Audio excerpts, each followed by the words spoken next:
Ben, bonjour tout le monde. Wow!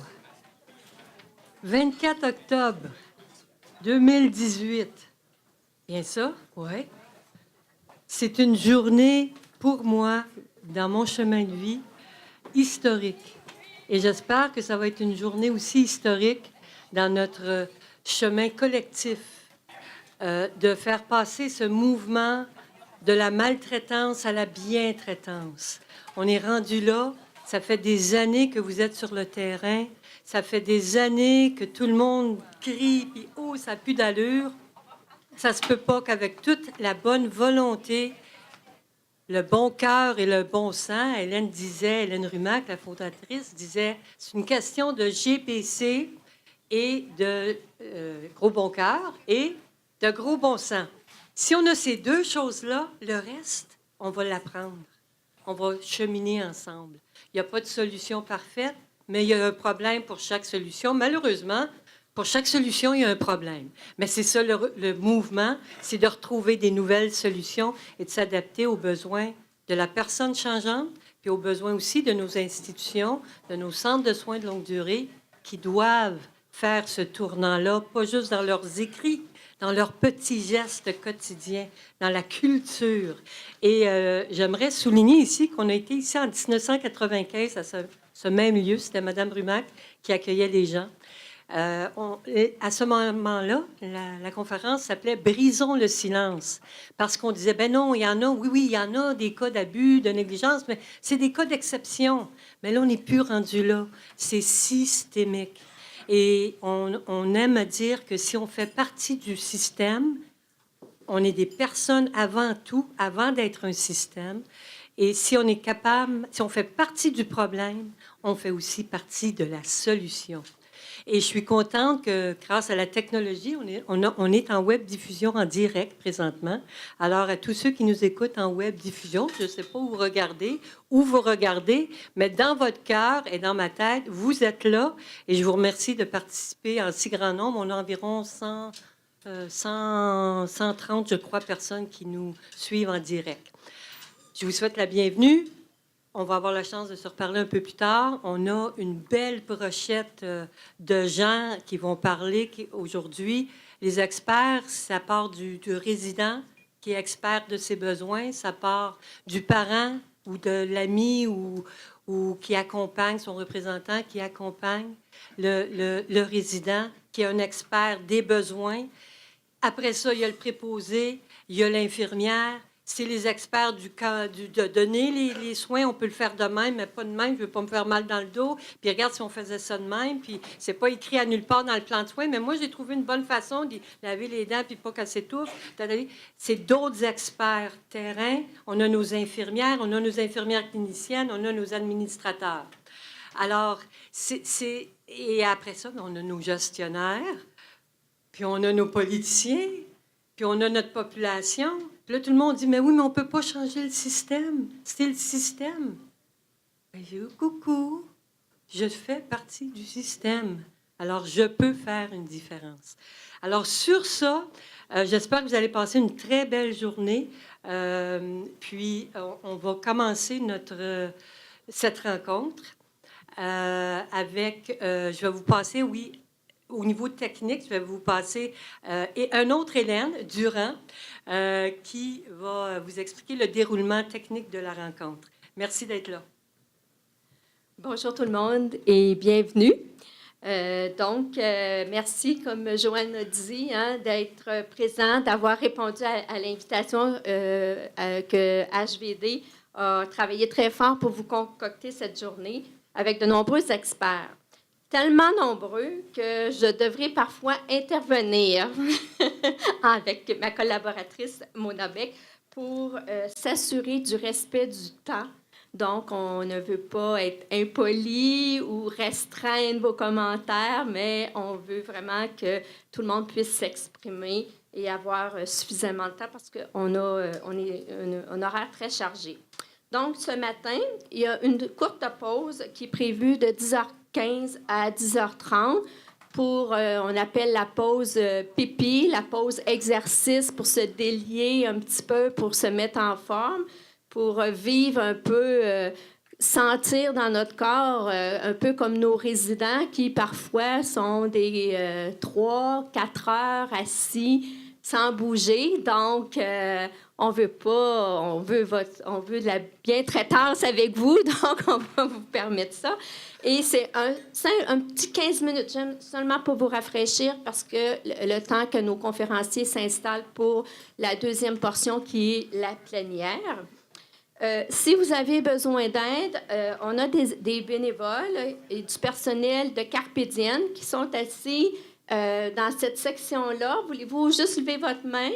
Donc, si quelqu'un a besoin d'un quelque chose pour un soin, pour être accompagné, soyez sans gêne. Ils nous ont offert leur aide. Également, ce midi, nous vous demandons, quand on va quitter pour le dîner, mais je vais revenir, de vous assurer d'apporter toutes vos choses parce que les salles vont être fermées et ça va être les ateliers qui vont être cet après-midi en petits groupes. Donc, ce matin, on est tout le monde ensemble. Après-midi, on est en petits groupes en atelier. On a 2 ateliers et on va terminer la journée, tout le monde ensemble, pour peut-être se féliciter, on l'espère, et vous souhaiter un bon retour. Donc, merci de votre attention et bonne journée à tout le monde. Merci. Merci, alors, on va débuter tout de suite cette belle rencontre avec une personne que tout le monde connaît. On dit Marie. Marie qui? Marie Beaulieu. Qui n'a pas entendu parler de Marie Beaulieu si vous êtes dans le milieu? Elle est avant-gardiste. Elle est une femme de tête, une chercheure, je crois. Et surtout, elle a un moteur. Elle est une femme de cœur et de valeur. Elle a beaucoup de valeur. C'est un privilège qu'elle accepte d'ouvrir cette conférence. Elle est, je crois, présentement encore à Vancouver. Donc, elle va nous parler directement via un montage qu'elle nous a préparé. Bonne rencontre à tous. Bonjour, je suis Marie Beaulieu, je suis professeure à l'Université de Sherbrooke. Je suis chercheure au Centre de recherche sur le vieillissement du Sius estrichus. Et je travaille dans le domaine de la lutte contre la maltraitance depuis maintenant 31 ans. Ça a été la majeure de toute ma carrière. Depuis 2010, je suis titulaire d'une chaire de recherche sur la maltraitance envers les personnes aînées, chaire qui a été créée dans le cadre du plan d'action gouvernemental pour contrer la maltraitance envers les personnes aînées, donc une chaire qui est financée par le gouvernement du Québec. Malheureusement, il m'est impossible d'être avec vous aujourd'hui et c'est pourquoi je m'adresse à vous via ce message enregistré. Par chance, 2 membres de la chaire sont présentes et vous aurez l'occasion de les entendre et d'échanger avec elles pour connaître notre point de vue. Je vous souhaite la bienvenue à cette conférence qui est organisée par Handicap, Vie et Dignité. Le titre de la conférence est pour moi très évocateur. Et bien qu'il soit long, je me permets de vous le lire parce que je vais le commenter. Ça dit « Ensemble vers un mouvement de bientraitance, conférence de handicap, vie, dignité sur l'exercice et le respect des droits et des résidents en CHSLD public. » Je reviens donc sur 3 mots et le premier de mes commentaires porte sur la notion d'être ensemble. Ça indique que nous sommes dans une démarche qui est partenariale. Ce n'est pas une action isolée, mais bien un groupe de personnes, c'est-à-dire vous, qui avez à cœur les intérêts des personnes hébergées. Ce groupe-là peut être composé de personnes hébergées elles-mêmes, de membres des familles, des membres des comités des usagers et des résidents, de personnel de CHSLD, de cadres, du ministère et probablement d'autres acteurs que j'oublie. Il y a une collectivité qui est en train de se créer pour nommer des choses. Et cette collectivité-là souhaite l'adoption d'une approche d'amélioration continue. Dans cette idée de continuité, ce que je veux dire, c'est qu'on va toujours vouloir lutter contre la maltraitance. Et en parallèle, maintenant, on veut bien promouvoir la bientraitance. Alors, j'en viens au deuxième mot que je souhaite commenter, c'est celui de la bientraitance. Bien traité. Qu'est-ce que ça veut dire? C'est une notion un peu nouvelle au Québec. Ça a été enchâssé dans le deuxième plan d'action gouvernemental pour contrer la maltraitance envers les aînés en 2017. Et les gens sont de plus en plus en train de se l'approprier. Ainsi, maintenant, on va conjuguer deux actions. On va lutter contre la maltraitance et en même temps, on va promouvoir quelque chose de beaucoup plus élargi, c'est-à-dire la bientraitance. Pour définir un peu mieux ce que c'est la bientraitance, je me permets de citer un de mes collègues de France, qui est le Dr Smith. Il dit « La bientraitance est un objectif individuel et collectif, reposant sur des valeurs qui sont partagées, qui ne se forgent pas dans l'abstrait des concepts, mais dans toute la réalité des relations humaines vers lesquelles il faut tendre, à l'écoute des attentes d'une société en pleine évolution. » La bientraitance, c'est donc un horizon de valeurs. C'est aussi un horizon de cœur. Et je suis convaincue que si vous êtes là aujourd'hui, c'est justement parce que vous avez cette lutte-là à cœur. À la Chaire, on a souhaité essayer de donner des indications plus claires pour pouvoir voir comment se manifeste la maltraitance et aussi voir comment elle s'observe. On va commencer par porter attention au contexte de la personne qui est hébergée. Elle a sa culture, ses croyances, ses droits et libertés, son propre parcours de vie, parce qu'il n'y en a pas deux pareils, ce qui fait que chaque personne est singulière. Et elle a ses valeurs. Si je travaille en bientraitance, ça veut dire que j'ai une visée, je veux promouvoir des valeurs. Ces valeurs-là, c'est le bien-être, c'est la dignité, l'épanouissement, l'estime de soi, l'inclusion, la participation, parce que la personne n'est pas juste là comme pour recevoir des soins et des services, elle est là pour participer à un projet qui est plus grand. La reconnaissance de chaque personne, le respect et bien entendu la sécurité. Pour mettre tout ça en application, si je veux être bien traitante envers autrui, c'est d'abord mes attitudes, mais aussi les attentions que je porte. Et tout ça se traduit dans mes actions et dans mes pratiques. Donc, on comprend que la bientraitance, ça s'inscrit dans une culture organisationnelle et dans des relations sociales. On pourrait dire que ça s'inscrit vraiment dans des interactions, voire dans des interrelations. Dans son plan d'action gouvernemental pour contrer la maltraitance envers les personnes aînées de 2017, le gouvernement a proposé 6 grandes conditions pour pouvoir s'inscrire dans une approche de bientraitance. Il y a d'abord la première condition, placer la personne au centre des actions. La deuxième, c'est de favoriser son autodétermination et son empowerment. La troisième, c'est de respecter la personne et sa dignité. La quatrième, de favoriser l'inclusion et la participation sociale. La cinquième, c'est d'intervenir à partir d'un savoir-faire, c'est-à-dire d'avoir des compétences pour intervenir, mais aussi d'un savoir-être, c'est-à-dire savoir se référer, exercer son jugement. Et le dernier point, mais non le moindre, la 6e condition, c'est vraiment d'offrir un soutien qui est concerté. Donc, on travaille ensemble.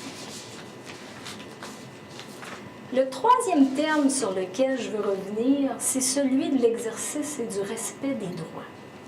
On a malheureusement tendance à voir les personnes hébergées uniquement comme des personnes en situation de vulnérabilité, ayant des besoins à combler.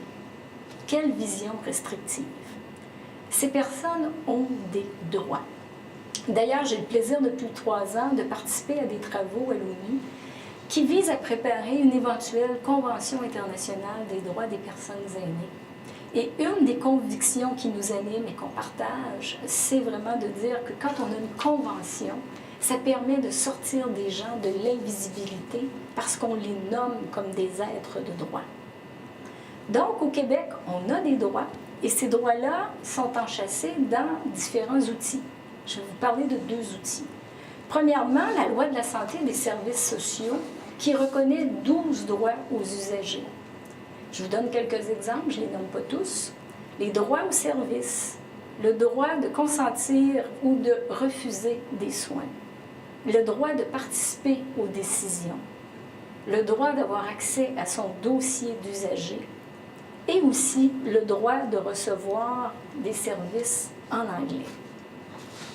L'autre mécanisme qui est très important, c'est la Charte québécoise des droits et libertés, qui reconnaît des droits fondamentaux à tout un chacun, tels le droit à la vie, à la sûreté, à l'intégrité, à la liberté et à la dignité. Mais en plus, dans la Charte, il y a l'article 48 qui porte spécifiquement sur l'exploitation des personnes âgées et des personnes handicapées. Donc, je sais que la question de la défense des droits, ça sera votre moteur de la journée.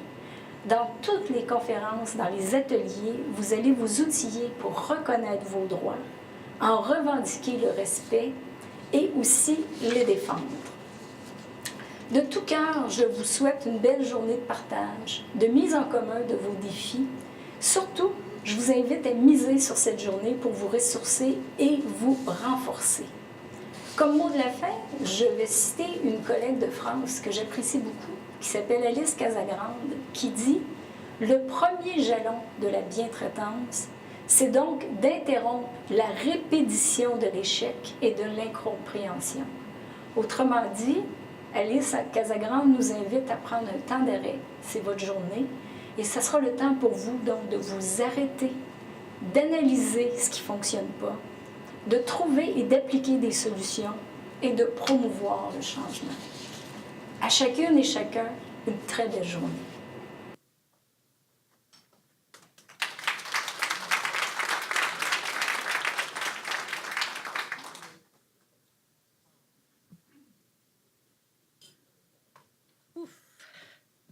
À chacun et chacune, le ensemble. C'est, pour avoir été 30 ans dans le milieu, c'est ce qui manque le plus, cette notion de travailler ensemble. Et je crois que si, à la fin de cette journée, nous réussissons à partir d'ici en se disant on a tout un rôle à jouer personnel et ensemble, bien, on va semer dans notre réseau de la santé ce changement tant attendu. Pour ceux qu'on aime présentement, ceux qui sont partis, il est trop tard, mais ils nous ont enseigné des choses. Et pour ceux qui s'en viennent, ben, c'est peut-être quelqu'un proche de nous ou nous-mêmes qui seront les prochains. Alors, sur ça, maintenant, on va